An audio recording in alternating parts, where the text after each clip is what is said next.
Barang ilegal yang diselundup ke pakai mobil truk box warna abang yang digagal ke unit Pitsus Polrestabes Palembang ada rakitan motor Harley Davidson berjumlah 4 unit yang diperkirakan seregok 4 miliar rupiah.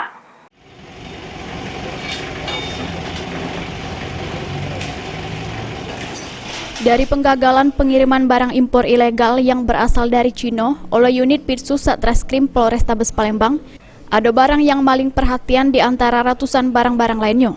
Barang tersebut yang berhasil diamankan, yakni mesin motor Harley Davidson beserta barang lainnya yang siap rakit jadi motor.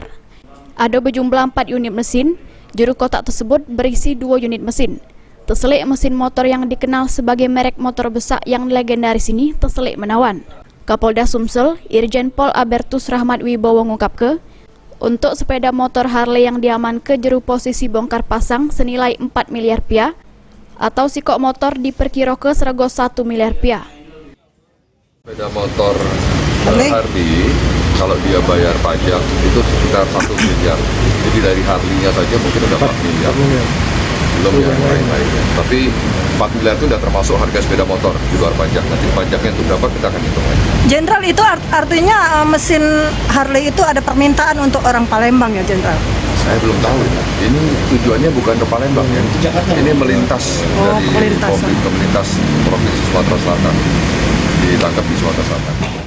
Untuk motor tersebut bukan tujuan ke Palembang, namun kota Palembang ini cuma perlintasan dari Riau menuju ke Jakarta. Heru Wahyudi, PAL TV.